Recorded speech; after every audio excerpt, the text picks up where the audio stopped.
교수님, 한국은 단지 제조업 강국일 뿐이라고요? 이 말이 제 인생을 바꿨습니다. 저는 독일의 산업 전문가로 30년간 유럽 산업계의 중심에 있었습니다. 그리고 불과 한 주 전까지만 해도 한국은 그저 빠른 인터넷 정도로만 알고 있었습니다. 그런데 그 나라를 직접 보고 온 뒤 저는 공개적으로 사과했습니다. 지금부터 말씀드릴 이야기는 단순한 방문기가 아닙니다. 4차 산업혁명의 미래, 디지털 사회의 최전선, 그리고 한국이라는 나라가 어떻게 전 세계 기술 리더십을 선점하게 되었는지 제 눈으로 직접 보고 체험한 이야기입니다. 당신의 생각이 달라질 준비가 되셨다면 이제 시작하겠습니다. 저는 요아힘 크루거, 베를린 공과대학 산업공학과 교수입니다. 스마트 팩토리와 디지털 경제 연구에 30년을 바쳤고 EU 자문위원으로도 활동하고 있습니다. 브뤼셀 EU 본부에서 열린 디지털 전환 포럼. 저는 그날 주연사로 나섰습니다. 400명의 유럽 관료들과 기업인들 앞에서 4차 산업혁명의 미래를 논했죠. 독일의 인더스트리 4.0이 세계 표준이 될 것이라고 자신있게 말했습니다. 그런데 발표 후 질의응답 시간에 한 관료가 이런 질문을 던졌습니다. 교수님, 아시아 국가들의 디지털 전환 속도는 어떻게 보십니까? 특히 한국의 사례를 들어보면. 저는 그 순간 코웃음을 쳤습니다. 한국 말씀이십니까? 아시아의 작은 나라가 무슨 4차 산업혁명을 이끈다는 겁니까? 회의실이 조용해졌습니다. 하지만 저는 계속했죠. 물론 삼성이나 LG 같은 기업들이 있지만 그건 단순한 제조업 수준입니다. 진정한 디지털 혁신은 시스템적 사고와 오랜 축적이 필요하거든요. 그 관료는 데이터를 꺼내 들었습니다. 한국은 2024년 기준 5G 가입자가 전체 인구의 35%를 넘어섰고 통신 3사의 평균 5G 다운로드 속도가 1025mbps에 달합니다. 이는 독일의 2배 수준인데요. 저는 여전히 회의적이었습니다. 속도가 빠르다고 해서 혁신은 아니죠. 인프라는 따라잡을 수 있어도 진정한 산업 철학과 기술력은 다른 문제입니다. 그날 저녁 호텔방에서 혼자 생각에 잠겼습니다.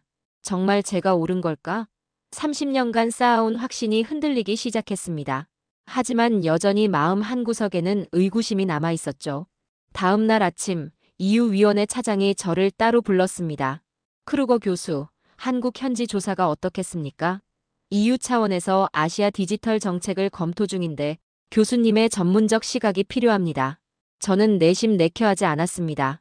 하지만 EU 공식 요청을 거부할 수도 없었죠. 일주일 정도면 충분할 것 같습니다. 어차피 볼 것도 많지 않을 테니까요. 그렇게 저의 한국행이 결정되었습니다. 그때만 해도 저는 몰랐습니다. 이 여행이 제 인생관을 완전히 바꿔놓을 거라는 걸 말이죠. 57년을 살아오면서 가장 충격적인 일주일을 보내게 될 줄은 꿈에도 몰랐습니다. 비행기 표를 예약하면서도 저는 확신했습니다. 한국에서 일주일만 보내면 제 생각이 옳았다는 걸 증명할 수 있을 거라고 말이죠. 하지만 인천공항에 내리는 순간부터 모든 게 달랐습니다. 인천공항에 도착한 순간 저는 첫 번째 충격을 받았습니다. 출입국 심사부터가 달랐죠. 얼굴 인식으로 자동 통과되는 시스템. 독일에서는 아직 시범 운영 중인 기술이 여기선 이미 일상이었습니다. 공항 철도를 타고 서울역으로 향하는 길. 핸드폰을 켜자마자 5G 신호가 잡혔습니다. 지하 깊은 곳에서도 말이죠. 베를린 지하철에서는 퍼지도 제대로 안 터지는데 말입니다. 속도 테스트를 해봤습니다. 다운로드 속도가 950mbps. 제 집 광램보다 빨랐습니다. 이상하네. 지하에서 이렇게 빠를 리가 없는데. 저는 혼잣말을 했습니다. 서울역에 도착해서 더 놀랐습니다. 역 전체가 하나의 거대한 스마트 시스템이었죠. 실시간으로 열차 위치를 보여주는 스크린. 승객 밀도에 따라 자동으로 조절되는 에스컬레이터 속도. 택시를 타려고 했는데 기사님이 말했습니다. 교수님, 카카오 택시 하셨나요? 아니면 타다. 우버. 저는 당황했습니다. 그냥 일반 택시면 됩니다. 아, 외국분이시네요. 카드로 결제하시면 됩니다. 택시 안에서 기사님과 대화를 나눴습니다. 한국의 5G가 정말 이렇게 빠른가요? 당연하죠. 지금 전국 어디서나 5G 터져요. 2024년 기준으로 전국 커버리지가 95% 넘는다고 하더라고요. 제 딸이 지방 대학 다니는데 거기서도 유튜브 4K로 잘 봐요. 저는 의외였습니다. 독일은 아직 주요 도시 중심으로만 5G가 깔려 있거든요. 호텔에 체크인하면서 또 한 번 놀랐습니다. 키카드 대신 스마트폰으로 문을 여는 시스템. 호텔 앱으로 룸서비스부터 청소 요청까지 모든 게 가능했습니다. 방에서 첫날 밤을 보내며 생각했습니다. 아직은 겉모습일 뿐이야. 진짜 산업 현장을 봐야 판단할 수 있어. 다음 날 아침 호텔 조식당에서 만난 한국 비즈니스맨과 대화를 나눴습니다. 교수님은 어디서 오셨나요? 독일 베를린에서 왔습니다. 산업공학을 연구하고 있어요. 아, 그럼 우리나라 스마트 팩토리 현장 보시면 재미있으실 거예요. 중소기업도 이제 완전 자동화되어 있거든요. 저는 반신반의했습니다. 중소기업이요? 독일도 중소기업 자동화는 아직 초기 단계인데요. 내일 시간 되시면 제가 아는 CEO 소개해 드릴까요? 이서진이라고 카이스트 출신으로 스마트 팩토리 솔루션 개발하는 분이에요. 그렇게 저는 이서진 씨와의 만남을 약속했습니다. 그때만 해도 이 만남이 제 모든 편견을 산산조각 낼 거라고는 생각하지 못했죠. 첫날 밤 침대에 누워 천장을 바라보며 생각했습니다. 인프라는 분명 인상적이었습니다. 하지만 진짜 혁신은 생산 현장에서 일어나는 거죠. 내일 그 CEO를 만나서 실상을 파악해 보겠습니다. 아직은 확신했습니다. 독일의 기술 철학과 축적된 노하우는 어느 나라도 따라올 수 없다고 말이죠. 이서진 CEO와의 만남은 서울 외곽산업단지에서 이루어졌습니다. 저는 솔직히 기대하지 않았어요. 한국의 중소기업이 독일 수준의 기술을 가졌을 리 없다고 생각했거든요. 이서진 씨는 34세의 젊은 CEO였습니다. 카이스트에서 산업공학을 전공했고 졸업 후 바로 창업했다고 하더군요. 시골 공장 자동화가 제 전문 분야입니다라고 소개하는 그의 모습에서 의외의 자신감이 느껴졌습니다. 공장에 들어서는 순간 저는 말문이 막혔습니다. 제가 상상했던 한국 중소기업 공장과는 완전히 달랐거든요. 입구부터 얼굴 인식 시스템으로 출입 통제가 되고 있었습니다. 교수님, 여기서 일하는 직원은 총 23명입니다. 하지만 생산량은 독일 동급 공장의 2.5배예요. 이서진 씨가 자랑스럽게 말했습니다. 저는 믿기지 않았죠. 어떻게 그런 생산성이 가능하죠? 보시겠습니다. 공장 내부는 마치 SF 영화 세트장 같았습니다. 생산 라인 전체가 로봇 팔들로 가득했고 각 공정마다 센서들이 실시간으로 데이터를 수집하고 있었습니다. 저기 보이시는 스크린을 보세요. 실시간으로 생산 현황, 품질 관리, 설비 상태까지 모든 걸 모니터링하고 있습니다. 화면에는 실시간 대시보드가 표시되고 있었습니다. 생산량, 불량률, 에너지 효율성까지 모든 지표가 실시간으로 업데이트되고 있었죠. 이게 정말 중소기업이라고요? 저는 놀라서 물었습니다. 네, 직원 수로는 중소기업입니다. 하지만 기술 수준은 대기업과 다르지 않아요. 한국의 2024년 스마트 팩토리 시장 규모가 약 19조 7,500억 원까지 성장했거든요. 중소기업도 충분히 경쟁력을 갖췄습니다. 이서진 씨는 태블릿으로 생산 라인을 제어하기 시작했습니다. 지금 A라인의 속도를 20% 올려보겠습니다. 정말로 로봇들의 움직임이 빨라졌습니다. 하지만 품질에는 전혀 문제가 없었어요. AI가 실시간으로 품질을 검사하고 있었거든요. 독일에서는 이런 시스템 구축에 얼마나 걸리나요? 이서진 씨가 물었습니다. 최소 2년. 아니, 3년은 걸릴 겁니다. 그것도 대기업이나 가능한 일이고요. 저희는 6개월 만에 구축했습니다. 5G 기반 클라우드 시스템 덕분에 설치와 연동이 빨라요. 그리고 정부에서 IoT, AI, 빅데이터 기술 적용을 적극 지원하거든요. 저는 점점 당황스러워졌습니다. 생각했던 것과 너무 달랐거든요. 품질 관리는 어떻게 하시나요? AI가 모든 제품을 실시간 검사합니다. 불량률이 0.02%까지 떨어졌어요. 사람이 검사할 때보다 10배 이상 정확하죠. 이서진 씨는 생산 데이터를 보여줬습니다. 최근 6개월간 불량률이 지속적으로 감소하고 있었어요. 인건비는 어떻게 하셨나요? 자동화하면 일자리가 줄어들 텐데요. 직원들을 해고한 게 아니라 재교육시켰습니다. 이제 모든 직원이 시스템 관리와 데이터 분석을 담당해요. 평균 임금도 30% 올랐고요. 저는 머리가 어지러웠습니다. 독일에서 봤던 인더스트리 4.0보다 더 진보된 시스템이었어요. 이 시스템을 혼자 구축하신 건가요? 아니요. 한국에는 스마트 팩토리 전문 기업들이 수백 개 있어요. 정부가 체계적으로 지원하고 있거든요. 공장을 둘러보는 3시간 동안 저의 모든 편견이 무너졌습니다. 이곳은 제가 유럽에서 봤던 어떤 공장보다도 더 스마트했어요. 더 효율적이었고 더 미래지향적이었습니다. 이서진 씨와의 만남 후 며칠간 저는 혼란스러웠습니다. 제가 봤던 게 정말 현실인지 확신이 서지 않았거든요. 그래서 더 확실한 증거가 필요했습니다. 교수님, 삼성 SDI 평택 캠퍼스 견학은 어떠세요?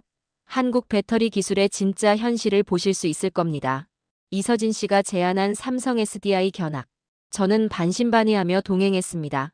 삼성이 유명한 건 알지만 독일 기업들과 비교해서 얼마나 앞서 있을지는 의문이었거든요.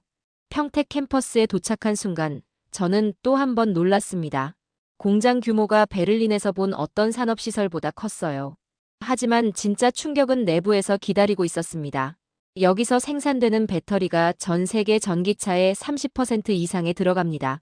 삼성 SDI 직원이 설명했습니다. 생산 라인을 둘러보는 동안 저는 말을 잃었습니다.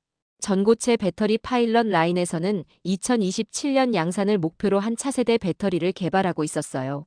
에너지 밀도가 900Wh라는 수치를 듣고 깜짝 놀랐습니다. 독일에서는 이런 수준의 전고체 배터리를 언제쯤 상용화할 예정인가요? 직원이 물었습니다. 저는 솔직하게 답할 수밖에 없었죠. 아직 실험실 단계입니다. 이서진 씨가 태블릿으로 데이터를 보여줬습니다. 교수님, 이게 한국 배터리 산업의 현실입니다. 화면에 나타난 숫자들이 저를 경악하게 만들었어요. 한국의 세계 배터리 기업 LG에너지솔루션, 삼성 SDI, SK온이 전 세계 배터리 시장에서 차지하는 점유율이 53%였습니다. 2024년 기준으로 한국은 중국 다음으로 세계 2위 배터리 생산국입니다. 하지만 기술력은 어떤 면에서는 중국을 앞서고 있어요. 더 놀라운 건 삼성 SDI의 구분 급속 충전 기술이었습니다. 2026년 상용화 예정인 이 기술은 8%에서 80%까지 단 9분 만에 충전이 가능하다고 했어요. 독일 자동차 회사들은 아직 30분 급속 충전도 어려워하는데 저는 중얼거렸습니다. 그뿐만 아니라 20년 장수명 배터리도 2029년까지 출시할 예정입니다. 현재 내연기관 엔진 수명과 동일한 수준이죠. 제가 가장 충격받은 건 자동화 수준이었습니다. 삼성전자 평택 반도체 캠퍼스는 거의 완전 무인화를 달성했다고 하더군요. 오퍼레이터가 거의 없는 완전 자동 생산 시스템이었어요. 한국의 반도체 시장 점유율도 알고 계시나요? 이서진 씨가 물었습니다. 삼성전자와 SK하이닉스가 메모리 반도체 시장의 70% 이상을 차지하고 있습니다. 독일에는 이런 규모의 반도체 기업이 있나요? 저는 답할 말이 없었습니다. 독일에는 자동차와 기계 분야는 강하지만 반도체나 배터리 같은 첨단 기술에서는 한국에 뒤처져 있었거든요. 교수님이 연구하시는 스마트 팩토리 분야는 어떤가요? 이서진 씨가 또 다른 데이터를 보여줬습니다. 한국의 스마트 팩토리 시장 규모가 2024년 약 19조 7,500억 원에 달합니다. 연평균 11.4% 성장하고 있어요. 정부에서도 IoT, 5G, 빅데이터, AI, 클라우드 기술을 적극 지원하고 있고요. 숫자들이 제 머릿속을 어지럽혔습니다. 제가 알고 있던 한국과 너무 달랐어요. 단순한 제조업 국가가 아니라 진정한 기술 선진국이었던 거죠. 견학을 마치고 나서 저는 깊은 생각에 잠겼습니다. 30년간 쌓아온 제 편견이 하루아침에 무너지고 있었어요. 한국에 온 지 나흘째 갑작스럽게 고혈압 증상이 나타났습니다. 머리가 어지럽고 가슴이 답답했어요. 스트레스 때문인 것 같았습니다. 지금까지 본 한국의 모습이 제 상식을 완전히 뒤흔들어 놓았거든요. 이서진 씨가 급히 서울의 한 대학병원으로 저를 데려갔습니다. 교수님, 한국의 스마트 병원을 직접 경험해 보시는 것도 좋을 것 같아요. 병원에 도착하자마자 저는 또 한 번 놀랐습니다. 접수부터가 달랐어요. 사람이 앉아있는 창구가 아니라 키오스크로 모든 접수가 이루어지고 있었습니다. 여기 보세요. 신분증만 대면 자동으로 환자 정보가 입력됩니다. 이서진 씨가 도와주었어요. 키오스크는 제 여권을 인식하고 외국인 환자 등록을 자동으로 처리했습니다. 독일에서는 아직 대부분 수기로 작성하는데 말이죠. 진료비는 어떻게 계산되나요? 실시간으로 계산되어서 진료 끝나면 바로 결제하시면 됩니다. 카드든 모바일 결제든 다 가능해요. 대기실에서 기다리는 동안 스크린을 통해 실시간으로 대기 순서와 예상 대기 시간을 확인할 수 있었습니다. 독일 병원에서는 몇 시간을 기다려도 언제 차례가 올지 모르는데 말이죠. 드디어 진료실에 들어갔습니다. 의사 선생님이 태블릿으로 제 정보를 확인하더니 말했습니다. 교수님, 혈압이 좀 높으시네요. AI 진단 시스템으로 한 번 더 확인해 보겠습니다. AI 진단 시스템이라니. 독일에서는 아직 연구 단계인데 여기서는 실제 진료에 사용하고 있었어요. 한국의 AI 진단 정확도가 일부 분야에서는 전문의보다 높습니다. 특히 영상 진단 분야에서는 95% 이상의 정확도를 보이고 있어요. 검사 결과가 몇 분 만에 나왔습니다. AI가 제 혈압 패턴을 분석하고 스트레스성 고혈압으로 진단했어요. 약 처방도 AI가 제 체중과 나이, 기존 병력을 고려해서 최적화된 처방을 추천했습니다. 처방전은 바로 약국으로 전송됩니다. 1층 약국에서 받으시면 돼요. 약국에 내려가니 더욱 놀라운 광경이 펼쳐졌습니다. 로봇이 약을 조제하고 있었어요. 로봇 조제 시스템은 오차율이 거의 0%에 가깝습니다. 사람이 실수할 가능성을 완전히 차단하죠. 약사가 설명했습니다. 제 처방전을 확인한 로봇이 정확히 제 약을 찾아서 포장했습니다. 시간은 단 2분밖에 걸리지 않았어요. 독일에서는 약국에서 약을 받는데 보통 20분 이상 걸리는데 저는 중얼거렸습니다. 한국은 2021년부터 스마트 병원 지원 사업을 본격 추진하고 있어요. 환자 중심의 안전하고 효율적인 의료 서비스가 목표죠. 이서진 씨가 설명했습니다. 결제도 놀라웠습니다. 모바일로 QR코드만 찍으면 진료비와 약값이 자동 계산되어 결제되었어요. 병원을 나오면서 이서진 씨가 말했습니다. 교수님, 이건 한국인 모두가 누리는 시스템입니다. 서울뿐만 아니라 지방 소도시 병원까지 이런 시스템이 깔려 있어요. 저는 깊은 충격을 받았습니다. 독일의 의료 시스템도 세계적으로 우수하다고 자부했는데 디지털화 측면에서는 한국에 완전히 뒤처져 있었어요. 한국의 디지털 헬스케어 시장이 연평균 27.3% 성장하고 있다는 통계도 있습니다. 이서진 씨가 덧붙였습니다. 그날 밤 호텔에서 혼자 생각했습니다. 한국의 병원에서 경험한 것들이 독일보다 몇 년은 앞서 있었어요. 키오스크 접수, AI 진단, 로봇 조제, 모바일 결제까지 모든 게 하나의 완결된 시스템으로 작동하고 있었습니다. 제가 30년간 연구해온 디지털 전환이 한국에서는 이미 현실이 되어 있었던 거죠. 더 이상 한국을 과소평가할 수 없었습니다. 아니, 오히려 배워야 할 대상이었어요. 이튿날 이서진 씨가 제안했습니다. 교수님, 송도 스마트시티는 어떠세요? 한국의 미래 도시 계획을 직접 보실 수 있을 거예요. 송도 국제도시. 저는 이름만 들어봤지 실제로는 어떤 곳인지 몰랐습니다. 서울에서 1시간 거리인 이곳으로 향했죠.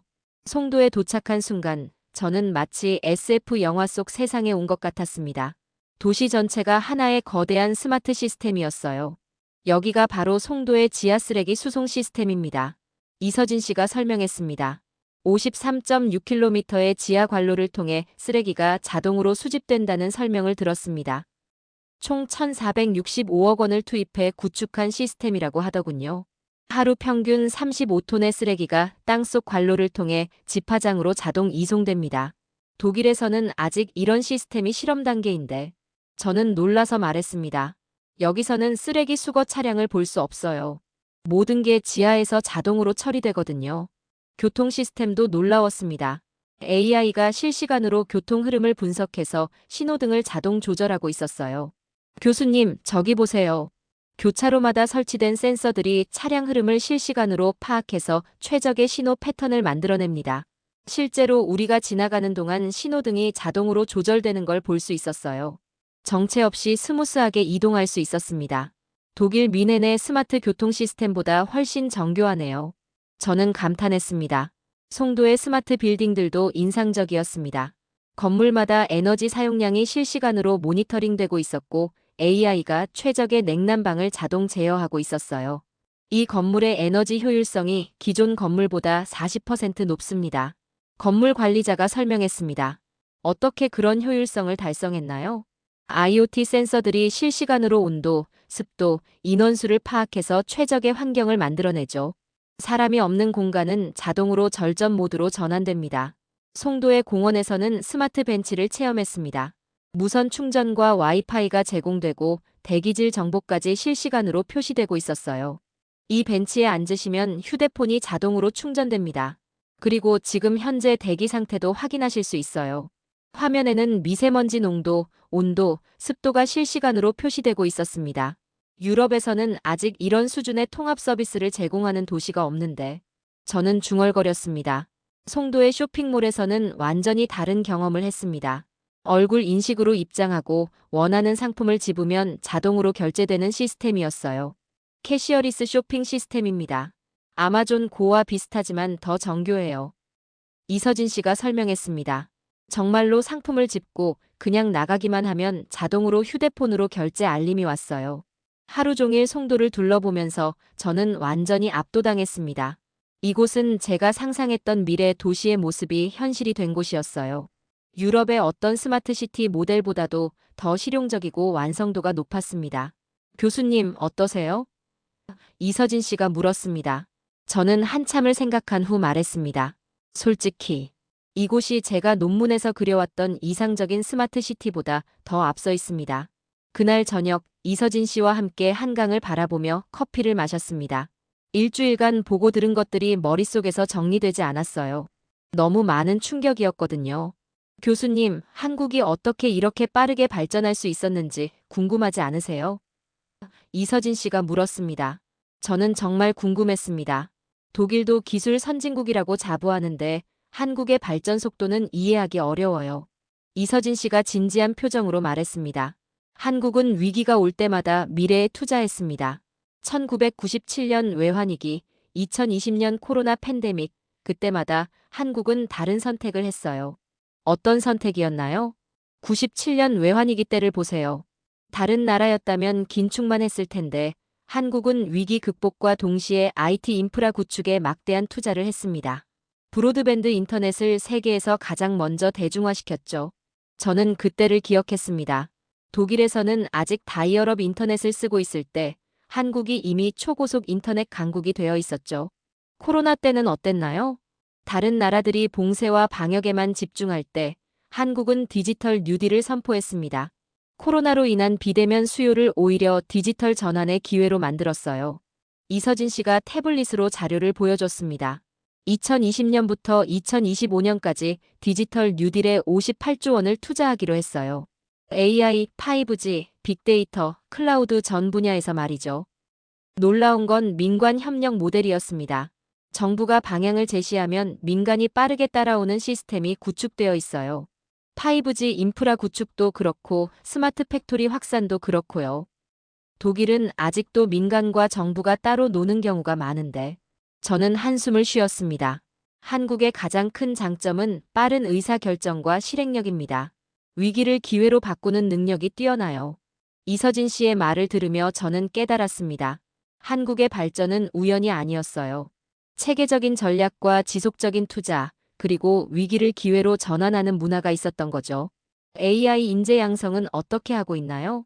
정부에서 2030년까지 AI 전문 인력 10만 명 양성 계획을 세웠어요. 대학부터 기업 재교육까지 전방위적으로 진행하고 있습니다. 구체적인 숫자들이 놀라웠습니다. 카이스트, 서울대, 연세대 등에서 AI 전공 정원을 대폭 늘렸고 기업들도 직원 재교육에 막대한 투자를 하고 있어요. 독일은 아직 AI 인력 부족 문제를 해결하지 못하고 있는데 한국은 빠르게 변화하는 기술 환경에 적응하는 능력이 뛰어나요. 특히 젊은 세대의 디지털 친화성이 매우 높죠. 이서진 씨가 마지막으로 말했습니다. 교수님, 한국 사람들은 빨리빨리 문화 때문에 비판받기도 하지만 이 빠른 속도가 4차 산업혁명 시대에는 오히려 경쟁력이 되었어요. 그 순간 저는 모든 걸 이해했습니다. 한국의 디지털 혁신은 하루아침에 이루어진 게 아니었어요. 수십 년간의 전략적 투자와 위기를 기회로 만드는 문화, 그리고 빠른 실행력이 만들어낸 결과였던 거죠. 저는 진심으로 감탄했습니다. 제가 30년간 연구해온 디지털 전환 이론보다 한국의 현실이 훨씬 앞서 있네요. 한국에서의 일주일이 지나고 브뤼셀로 돌아왔습니다. 3주 후 다시 EU 디지털 전환 포럼이 열렸죠. 이번에는 제가 한국 현지 조사 결과를 발표하는 순서였습니다. 연단에 서는 순간 저는 떨렸습니다. 30년간 쌓아온 제 확신을 모두 뒤엎어야 하는 순간이었거든요. 존경하는 동료 여러분. 저는 깊게 숨을 들이쉬고 시작했습니다. 3주 전 이 자리에서 저는 한국의 디지털 역량을 과소평가하는 발언을 했습니다. 오늘 저는 그 발언을 철회하고 사과드리려고 합니다. 회의실이 조용해졌습니다. 400명의 시선이 저에게 집중되었어요. 한국을 과소평가했던 것은 제 무지였습니다. 57년을 살아오면서 이렇게 큰 충격을 받은 적이 없었어요. 저는 한국에서 본 것들을 하나씩 설명하기 시작했습니다. 5G 커버리지 95%, 스마트 팩토리의 완전 자동화, AI 병원 시스템, 송도의 지하 쓰레기 수송 시스템까지. 한국의 디지털 헬스케어 시장은 연평균 27.3% 성장하고 있습니다. 독일은 5% 수준인데 말이죠. 한국 배터리 3사의 전 세계 시장 점유율은 53%입니다. 독일에는 이런 규모의 배터리 기업이 존재하지 않습니다.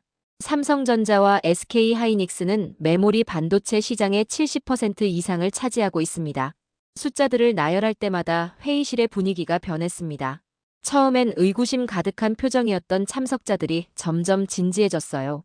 한국의 스마트 팩토리 시장 규모는 2024년 약 20조 원에 달합니다. 연평균 11.4% 성장하고 있죠. 중소기업도 완전 자동화 시스템을 갖추고 있습니다. 한 참석자가 손을 들었습니다. 교수님, 정말 중소기업에서도 그런 시스템이 가능한가요? 제가 직접 봤습니다. 직원 23명인 중소기업이 독일 동급 공장의 2.5배 생산성을 보이고 있었어요. 5G 기반 클라우드 시스템 덕분에 6개월 만에 구축 가능했다고 하더군요. 또 다른 참석자가 물었습니다. 송도 스마트시티는 실제로 어느 정도 수준인가요? 유럽의 어떤 스마트시티 모델보다 실용적이고 완성도가 높았습니다. 53.6km의 지하쓰레기 수송 관로, AI 교통 신호 시스템, 완전 무인 쇼핑몰까지. 제가 논문에서 그려왔던 이상적인 스마트시티보다 더 앞서 있었어요. 저는 마지막 슬라이드를 보여줬습니다. 한국은 1997년 외환위기와 2020년 코로나 팬데믹 때마다 위기를 기회로 전환했습니다. 다른 나라가 움츠러들 때 미래에 투자했죠. 디지털 뉴딜에만 58조 원을 투자하기로 했고 AI 전문 인력 10만 명 양성 계획을 추진하고 있습니다. 이런 체계적인 접근이 오늘날의 성과를 만들어낸 거죠. 회의실이 잠시 조용해졌습니다. 저는 마지막 말을 준비했어요. 동료 여러분, 변화의 속도를 이해한 자가 미래를 이끕니다. 우리는 한국에게서 배워야 합니다. 여러분은 준비되셨습니까? 발표가 끝나자 박수가 터져 나왔습니다. 질의응답 시간에는 한국의 디지털 정책에 대한 질문이 쏟아졌어요. 그날 이후 저는 완전히 바뀐 사람이 되었습니다. 한국과의 협력 연구를 제안했고 독일 기업들에게 한국 벤치마킹을 권했죠. 6개월 후 저는 다시 한국을 방문했습니다. 이번에는 독일 기업인 30명과 함께였어요. 그들도 저와 같은 충격을 받았습니다. 지금 저는 베를린에서 한국 디지털 정책 연구센터를 운영하고 있습니다. 유럽이 한국에게서 배워야 할 것들이 너무 많거든요. 저는 지금도 베를린의 연구실에서 한국이라는 나라의 전략과 구조를 다시 공부하고 있습니다. 4차 산업혁명 시대에 가장 앞서 있는 나라. 그것은 단순한 기술의 문제가 아닙니다. 위기를 기회로 바꾸는 용기, 빠른 실행력을 뒷받침하는 사회적 합의, 그리고 변화를 받아들이는 문화. 바로 이 세 가지가 한국을 오늘의 위치로 이끌었습니다. 그리고 저는 확신합니다. 미래는 기술만이 아니라 기술을 움직이는 사람들의 철학이 결정할 것입니다. 다음 영상에서는 이 놀라운 여정의 또 다른 단면을 여러분과 나누겠습니다. 한국의 혁신을 더 깊이 알고 싶으시다면 지금 구독과 알림 설정을 해주세요. 여러분의 생각, 댓글로도 꼭 들려주세요. 감사합니다. 여러분의 시간처럼 오늘도 의미 있는 콘텐츠로 보답하겠습니다.